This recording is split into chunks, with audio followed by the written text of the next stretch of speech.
Stewie, 69 days till Christmas. Very excited about that. But we found out, was it Wednesday? A lot of things in terms of fixtures have changed for Ipswich Town. By way of talking points, I guess the main one is they won't be playing, in fact, on Boxing Day.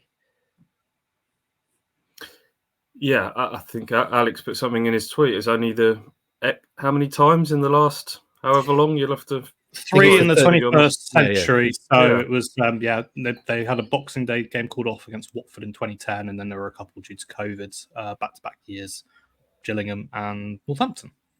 Yeah.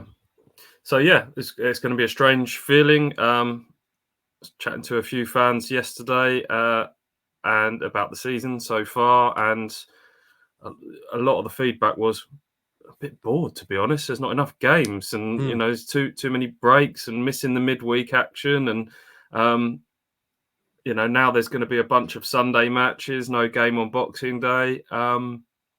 It's the price of success, I suppose, isn't it?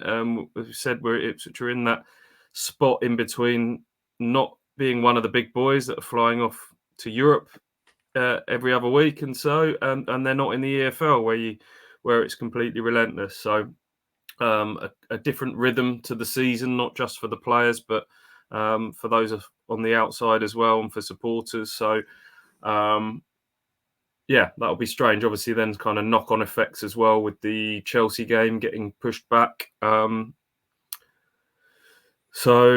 it 7 games all in all? 7 games. I'm not going to go through all of them. If you want to see them, obviously we've got a list on our website. The Boxing Day game is clearly the kind of talking point, I guess, because now they're playing on the 27th, the Friday at 8:15, which is a right pain in the arse for our deadline, so I don't mind telling you. And the other one I thought was interesting, just in terms of, how many times has that happened before? They're going to play on Thursday night on January the 16th against Brighton. Now, Stu, I don't know how many times in town history they would have played on Thursday night. Not many. No. I can't give you the answer to that. That's not. I wasn't expecting you to give me the answer. No. Yeah. Yeah. Not many is probably the answer to that. I mean, going back to the Arsenal game, I'm sure correct me if I'm wrong. Is that Amazon? Amazon Prime, on Amazon. Yeah. Amazon. I would imagine they would have preferred that to have been on Boxing Day evening. But I would imagine then you got to then consider transport and people being able to get home on Boxing Day with trains and stuff like that at gone 10 o'clock at night would have probably come into it, I would have thought. But it is what it is. I always feel for people that have tried to plan in advance and book trains and hotels and book time off and all that sort of stuff. That's something that we're getting used to. There was plenty of TV games last year, wasn't there? So, my main concern is people have now got to spend time with their family on Boxing Day. Who wants to be doing that when you could be going to watch football? Incredible. AJ, any thoughts on the fixture changes? The Boxing Day one's a weird one, I guess, isn't it? That's the strange one. I think there's not rail strikes, but rail works on that day. So if you thought you were going to get the train down to that one, probably double check just to make sure you actually can. Especially considering that the game will finish, what's it going to be, about 10 maybe?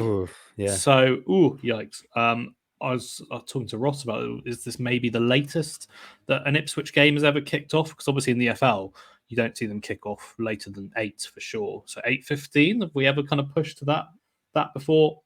I'm not too sure. As for the other ones, I think they'll probably be quite kind. I've seen quite a few teams have been screwed over. So things like having the Bournemouth game moved at the start of December is not the end of the world. The Fulham trip moved both Sunday 2 o'clock. Isn't that bad? Chelsea's a bit of a pain, but because it's a home game, it's all right, even though it's been moved to a 7:45 now. And I guess now just to reel off the full list, like you said, that we weren't going to do. Having the City's Super Sunday as well will be interesting. The feature game of the weekend at Portman Road.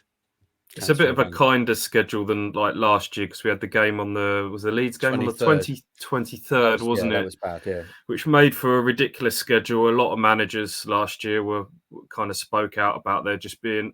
Look, it's tradition in this country. Everyone loves their festive football, but that was one game too many last year. The QPR game being squeezed in. They played 23rd, 26th. 29th, was 28th, And then we 29th. obviously went to Stoke on New Year's Day after that. Yeah, and that QPR game was rubbish. There was about 5-6 players out injured ill, wasn't there? And it was 0-0, and the atmosphere was really flat. And I think that wasn't just Ipswich sort of complaining about that. That was everybody. That was that. So this year, what will it be? It will be the Newcastle games now on the 21st. So there's a bit of a breather. Well, there'll be a decent gap then to Arsenal, Chelsea a few days later, and then into what's the New Year's fixture? There is no New Year's Day-ish fixture, but the first one into New Year's, that Fulham game on the 5th. I think that is now. It's so far more civilized, but in some ways it's a bit too civilized, as you say. It does feel a bit quiet, doesn't it? Anyway,